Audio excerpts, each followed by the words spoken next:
But okay, so we have at least two. I suggest we have two short, brief presentations about the new ingredients you are going to propose on the market in the coming weeks or months. It's maybe done already. I suggest we start with left end of the table, Frederic.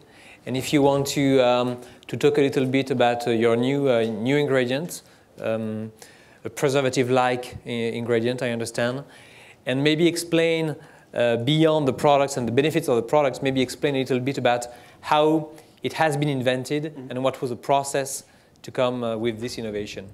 Okay, thank you. Thank you. Thank you for the very nice introduction. Good morning, everybody. So I just have my hands to explain the new product we developed recently. It is a preservative booster. It sounds pretty boring, but in fact it's quite important to have a preservative. We all use more or less today cosmetics, and in fact, apart from food, cosmetics are one of the only chemicals we apply daily on our skin or take into our mouth by using a toothpaste, and we all expect that the product is quite safe, also from a chemical point of view, but also from a microbiological point of view. And this is very important because in a normal cosmetic formulation, you have 60 to 80 or 90% roughly of water. By the way, if I would be Evian, I would try to sell my water into the cosmetic industry because it's the biggest chunk of your formulation. And you store your formulation, your cream, not in the fridge, and you take it out every morning in the fridge or out of the fridge, but you store it at ambient room temperature. It has a very nice pH value of 5 to 8 roughly, and many ingredients on top of the water, for example, like milk and honey, nice herbal extracts, yeah, they really can act as a nutrient for the microorganisms. So it's also very, very important that you protect your formulation against the microbiological contamination, because this can lead to face separation, to change in the perfume, so that you do not have a drop of vanilla, but a very unpleasant malodor, for example, or that you also see some red spots. And I mean, as a consumer, you would just throw away this product and say, well, I'd never buy this again. It's just a waste of money. Unfortunately, all the preservatives that have been used most widely in the past, parabens, formaldehyde releases, halogenated products, are really now in the critics, and due to several reasons. And we could all see in the last days or last presentations the very famous claim, no paraben, or preservative free. So the best claim you can make with a preservative is there is no inside. So it's a necessary evil, and we try to follow the trend of being sustainable, of being not, or to help you to formulate preservative free or to reduce the concentration of classical preservatives. And so we invented a preservative booster. The product is called Enzyme SC. SC stands for sorbitane caprylate. It is based on renewable resources to 100% coming from wheat or corn or from palm oil. And it's a liquid, so it's easy to handle, heat stable up to 80 degrees. It's colored a little bit like apple juice, but the color does not add up to your formulation. So a white cream is still a white cream. This is a multifunction product. It can help as a co-emulsifier to stabilize your emulsion, or it helps to thicken your surfactant-based system. This is especially interesting if you want to work with mild surfactants, for example, because especially mild surfactants are sometimes hard to thicken. And also if you want to reduce the level of sodium chloride. So this is a multifunctional product, and therefore we call it a preservative booster, because it has these other aspects and properties, but it helps as well to really increase the performance of classical preservatives. And we studied this quite well and could see that you have a very nice synergism with aromatic alcohols or with organic acids. So we could even show that you can, in a formulation, in a very hard to preserve green cream, you can skip parabens and phenoxyethanol, but just adding Valsartan C and using benzoic acid or arnesic acid at a pH of 5.5, and you really outperform classical parabens. I say this as one of the biggest paraben producers, so, but I really believe, in this product. It's quite nice. There's a slight drawback, as always. There are two coins or two sides of the medal. It has some gap against the gram-negative bacteria, Pseudomonas aeruginosa. So I would not see it as a standalone preservative, as the holy grail. So it's more the the first molecule to lead you out of the revolution which is going on in the market. So a bit maybe like Jeanne d'Arc, yeah, showing the way, yeah, where to go. And but you can overcome this gap you have with against the gram-negative bacteria by combining it with aromatic alcohols. So it's just a preservative booster, helping you to reduce the overall amount of classical preservatives and has its multifunctional properties.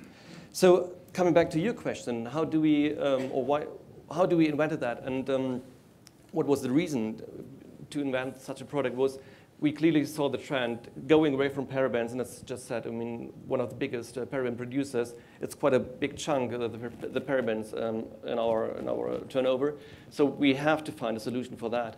And also, I mean, it's inevitable to follow up the green trend, to be really sustainable and not just claim it and not be. And what we did was we scanned more than 100 different molecules and studied them in details. And then we had I think it was 2 years ago, we had a quite nice candidate and thought, okay, this is it, yeah. And then we did all the tox tests, which is inevitably that you also then deliver a very, very safe product also for the consumer. And we had to see or had to learn that this was a sensitizing product. So we back to the lab and do the evaluation again. And now this one is fully proved, and yeah. I'm happy to present this to the market. So this was it in a nutshell. Okay, thank you very much, Frederic. I'm sure the audience will have some questions for you later on. But I suggest we go with Fanny's presentation about the new ingredient. And I think you have a nice stories to tell also. Yeah, and I'm cheating a bit. I'm having a couple of slides, so I've got some advantage over Frederic here. So we've been talking a lot about sustainability today, and we had a fairly different approach actually from Clariant. We just look at nature and what is readily available around us. And in the last few years, we've seen the rise of what we call blue cosmetics. Cosmetics that are using marine derivatives as active ingredients. And the reason why marine active ingredients are being so popular, it's not hard to understand. After all, 3/4 of surface is covered by the ocean, so there's tremendous potential to source some new active materials from the sea. Now, like with all natural materials, the trick is not just to find these new ingredients, but also to have reliable and sustainable supplies without disturbing the very fragile marine life. So we are a Norwegian cosmetic ingredient company. And as I said before, we're developing some ingredients that are all patented, truly novel, but that are 100% natural and sustainably sourced from a pure and protected environment of northern waters. So what is famous in Norway? Please. Salmon. Salmon, yeah, spot on. Sorry, I'm going to talk about food just when everybody's starving. So, but it's actually where it all started. So like a lot of discoveries, it usually happened by coincidence. So salmon, that's, yeah, Norway is famous for its salmon. And back in the 80s, when the fish farming industry started to boom, they realized that women working in hatcheries, at the time everything was still done manually, so we had women actually sorting eggs, salmon eggs. And they discovered those women had very beautiful hands, very soft and smooth, and despite the fact they're working in very cold water at 2 degrees Celsius. So this actually piqued the interest of some scientists at the University of Bergen and led to the discovery of very interesting proteins in the hatching water. So let me just give a small illustration of what it is. So this is a salmon egg. I'm sure you're familiar with that. It's fairly delicious. But as you know, it's quite difficult to bite because it's a very resilient and elastic egg. You actually could drop it and it would just bounce back. It's very hard to pierce. And it's almost impossible for that larva to get out just by mechanical power, just by moving around. So that larva actually secretes a special enzyme. And that enzyme digests the eggshell and allows us to hatch, but without damaging its fragile skin. But also, so this enzyme, when the hatching happens, is just releasing the water. But there are other things there. The larva is surrounded inside the egg, like in a baby in a womb, with some nutritious material and all sorts of proteins. You have to realize that when the baby fish hatch, it doesn't have a mother who's going to take care of it. So it comes equipped with a lot of very interesting molecules that are going to help to protect him. It's in the open environment. And what our company does and has patented is the extraction of active ingredients from that hatching water and the use in cosmetics. And I'm going to talk about our first ingredient that we launched in cosmetics, Aqua Bio Technology.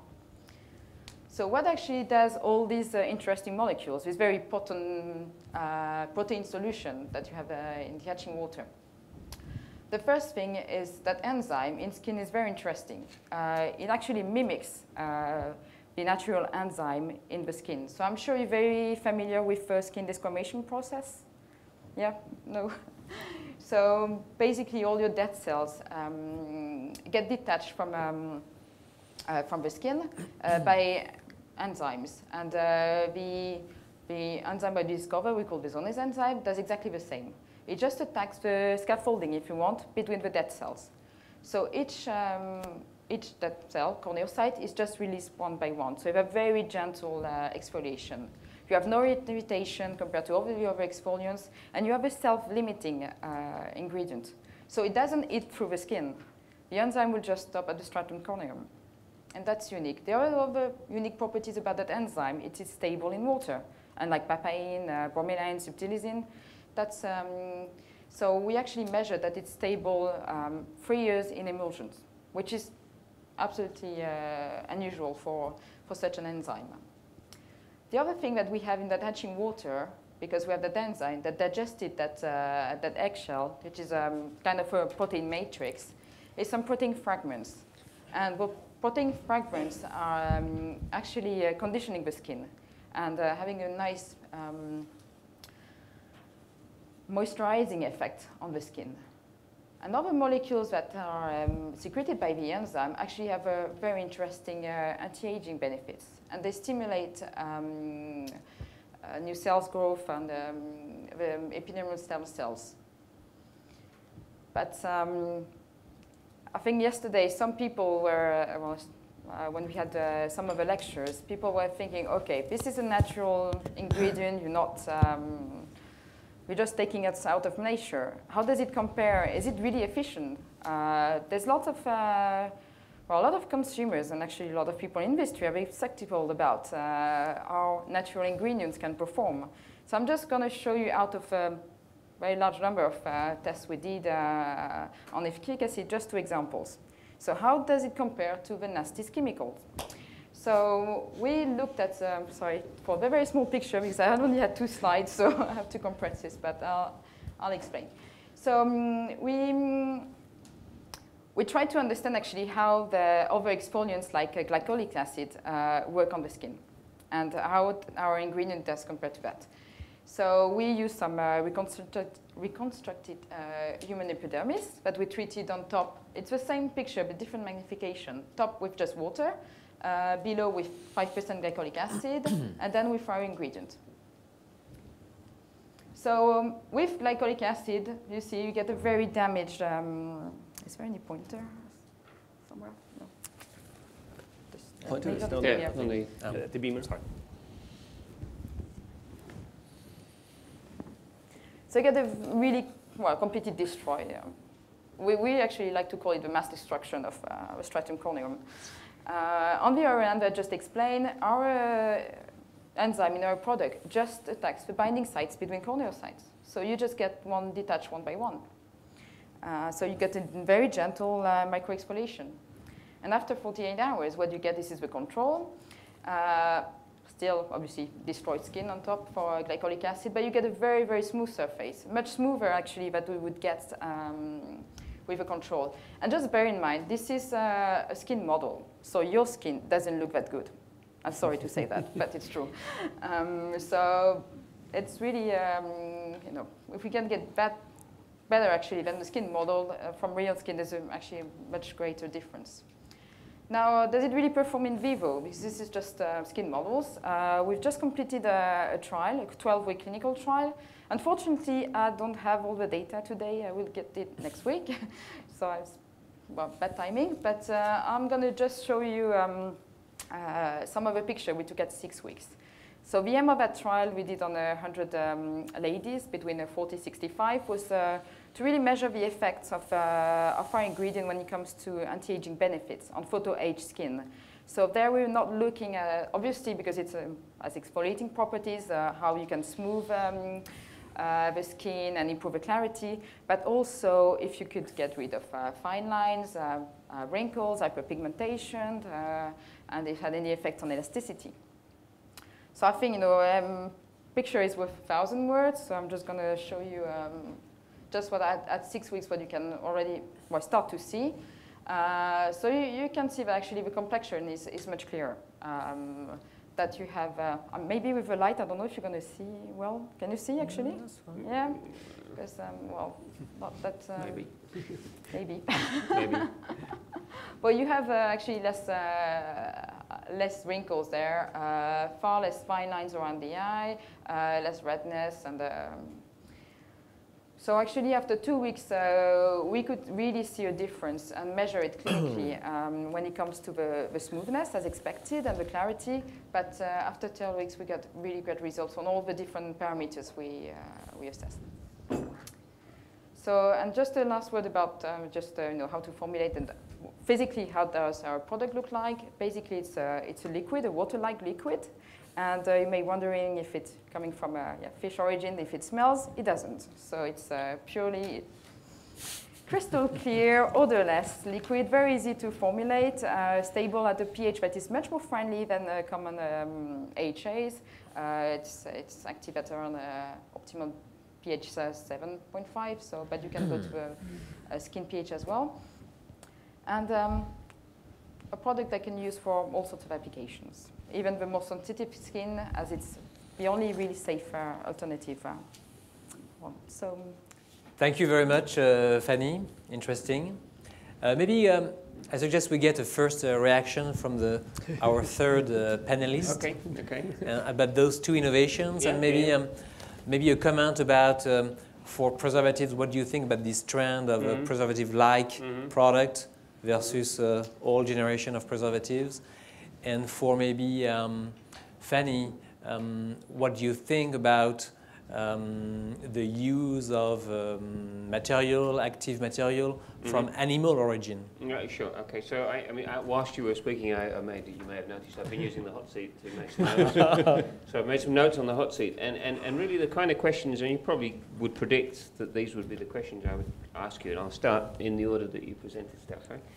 It's clear to me, I know Clariant as a company, and it's clear to me what your role is in the industry. And I really had a couple of questions, and that is, what you presented was what you call the preservation booster, preservative booster. Right? And I've been exposed to that on multiple occasions in different scenarios, including the food industry, where we're boosting sweeteners, for example, to avoid the use of lots of sugar is an important one. So the classic kind of questions that are always going to bounce back from an industry like the one that we're in, I think, is, so, okay, nice that it boosts the preservative effect, but does it boost it also in a cost-effective way? Yes, it does. Yeah, I knew you'd say that. But, so that's always going to be your answer. But I think a clear dynamic within this is the relative cost of the boosting versus the original. Yeah. The next obvious one is great. So we're now adding something else to the formulation without removing the original because we're just boosting things. So how does that work from a declaration point of view? Are we now increasing the length of the label of ingredients, and are we adding yet another material that needs to be declared to consumers and understood in the right way? So not meant negatively, don't get me wrong. No. I mean, your answer may be, this is the best thing you've ever seen. But I think it's very important to realise that that's going to be a key question. And then before you answer, now for fine materials at this level of addition, then probably it's a less relevant question, but still one I think that given that it is a booster of something else, I think that the overall impact on the environment and carbon footprint is also an important element. So we don't just talk about the effectiveness in terms of molecular effectiveness, but also the cost effectiveness and the environmental effectiveness associated with it. So those would be my questions to you. Maybe the best thing is for you to respond to that straight away, and then we'll move on to your Frederic. Yeah? So quite a challenging task. Regarding the cost, which was your first question, I mean, we are not the first ones with some alternatives or with some boosting effect, and which some not listed actives like our Valsana C. I would say the market alternative, or the alternatives already accepted by the market is the ethyl hexaglycerin from Schülke and Meyer, or is 1,2-octanediol. Speaking about figures or numbers now, to my knowledge, the ethyl hexaglycerin costs about 30 plus euro. The octanediol above 10, and we are below 10. Yeah, and efficacy-wise, we are really comparable. A tiny little bit weaker. If you look at MSC data, we did it in one test and then really compared it one by one, or in a triple combination, and we are really a tiny little bit weaker. But then you just don't add 1%; you just add 1.1%. Yeah? So you do not have the cost, but you have the efficacy. Okay. So I think it's really, from an economic perspective, it's really an alternative to think about. The next thing regarding the INCI list.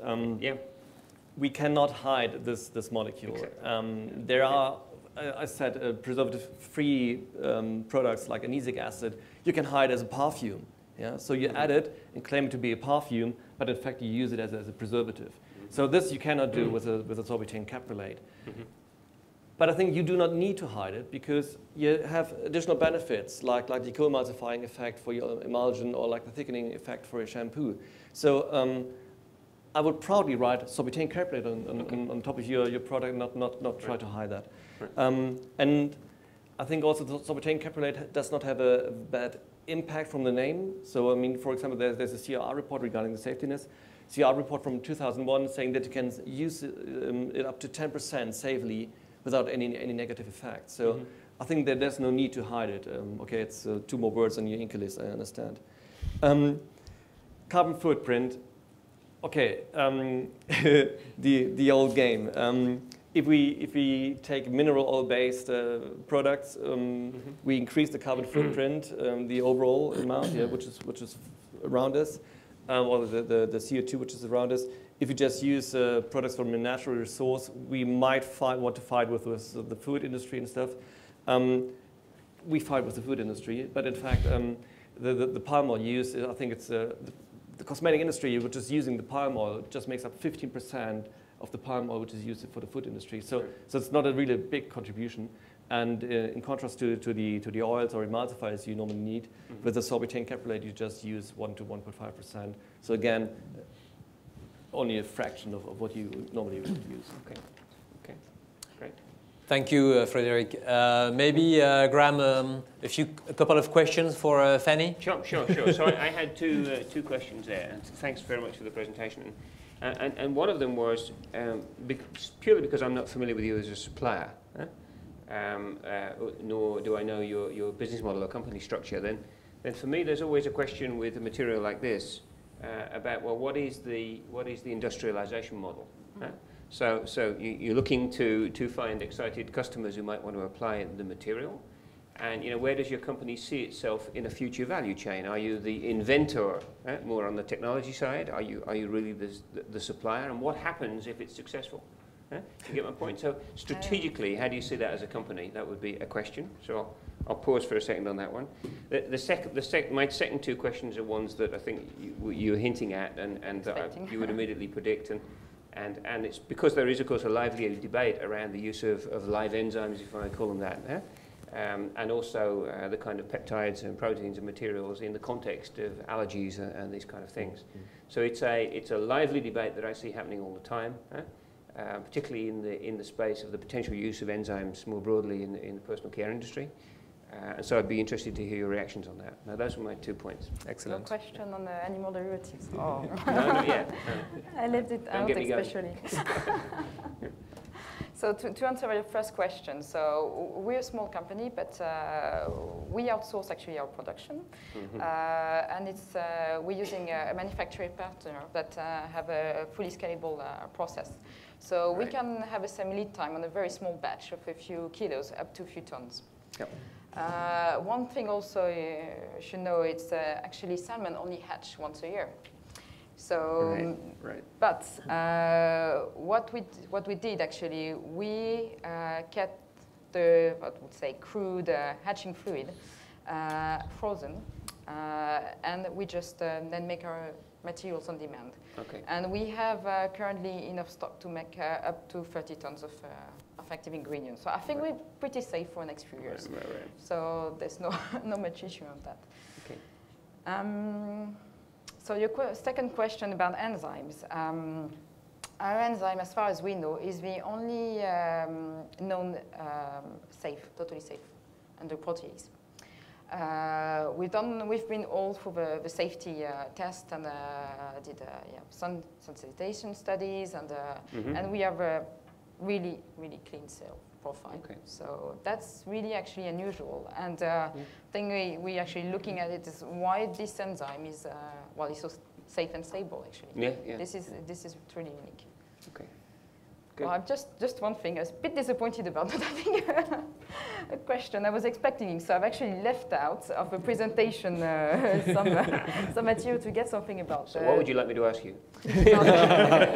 Just write it down and I'll ask you. No, I get a lot. It's that, oh, it's an animal derivative, and I don't want to use it. So okay, that's my question. Yeah. So this is actually not an animal extract. This is secreted by a larva. So it's no worse than if you want when you use beeswax in a lipstick to me, or milk or whatever. One thing also is we don't harm that larva. It just swim its merry way and becomes a fish. So, and we just get that water where they hatch. And if we didn't collect it, that would end up in the fjord, actually, where the hatchery is, and would just be biodegraded. So this is a totally sustainable way of just taking what's there, the best what nature has to offer, and just convert it and put in cosmetics. So. Well done, Fanny. I'm sure there are other maybe comments or reactions, questions from the room about those two ingredients and maybe the way they have been invented. Do you want the microphone?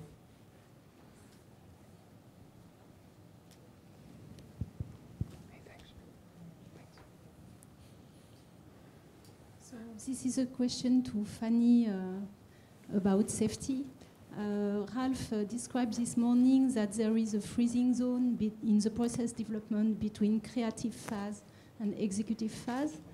And I would like to know where you place the safety assessment. Do you place it in the creative phase or in the executive phase?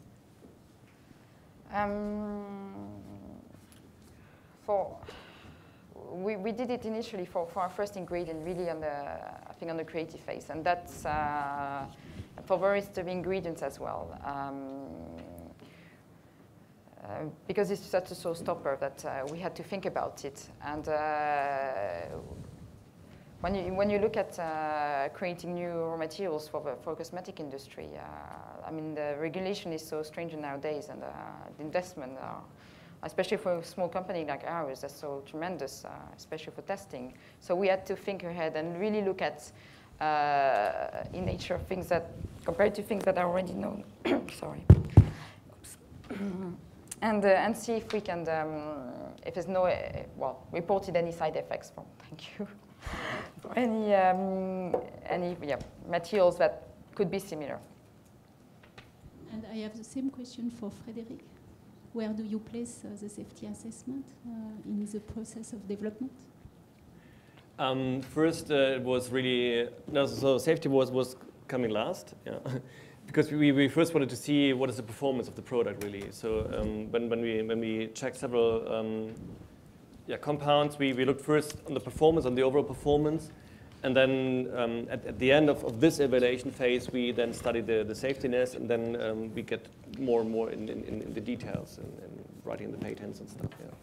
So, but I know it's safety first, but it's also the functionality which counts and which makes you later on want to use this product. So we put it at the end of this process. The context of my question is that to measure efficacy, it has a cost. To measure safety, it has a cost. And the constant question is, have we to run simultaneously or chronologically? It's a permanent question. We did the testing in-house, so I think it was easier to look at the efficacy, the properties first, and then go to an external institute for the safety testing. This might change with another product, with another idea, but I think for us it was the more economic way.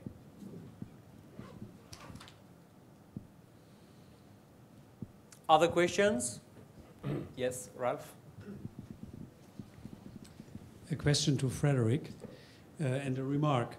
I asked myself why we should formulate out parabens, since we are convinced that parabens are the safest and best preservatives we have in cosmetic industry. If we do it, and we do it, and some other cosmetic companies also do, we do it because consumers think that parabens are not safe. We are convinced they are safe. So what's the benefit for us if we reduce the amount of parabens in a product, still having it in the INCI declaration? I would see Valsane C not as a boosting preservative or preservative booster for parabens. I would separate that. I mean, if you're happy to use the parabens, I'm fully with you. I mean, since more than 80 years, we use parabens safely in almost every kind of cosmetics, and we know how to handle them. They're really cheap, and due to a strange study with several shortcuts which are not really scientific proof or proven, parabens are in the critics. But I think it's out in the media, and I think just 2 or 3 weeks ago in Le Figaro and Le Mans wrote big articles about parabens, now also in pharmaceuticals, and also was at the HPCI Congress in Istanbul last week. And they also just 2 days before the Congress, the Turkish newspaper warned the population about parabens, so don't use parabens. And I think this is a trend we cannot go back.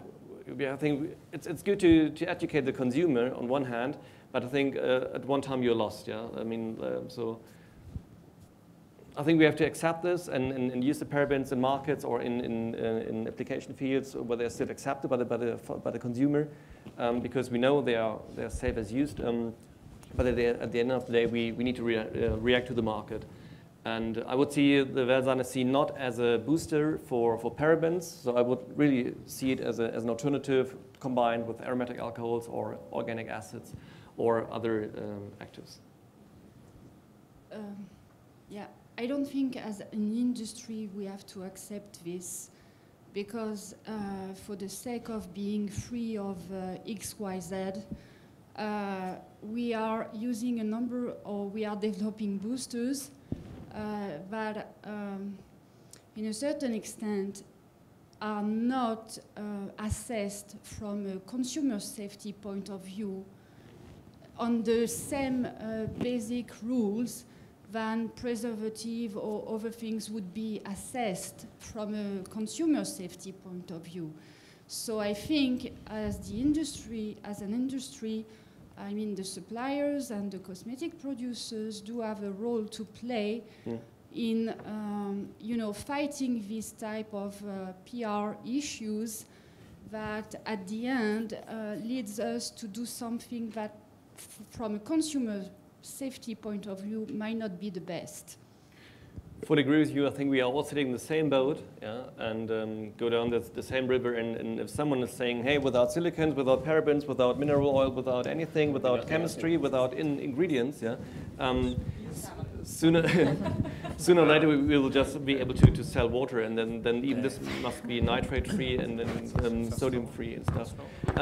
So I think we are all sitting in the same boat, and it's us, so it's the suppliers, it's the cosmetic manufacturers, and who can train or at least try to keep the control over the discussion, and not to burn or throw away important ingredients we need to use and to have. I agree. Is there a final question? I do have one. Can we use this? Can we use the salmon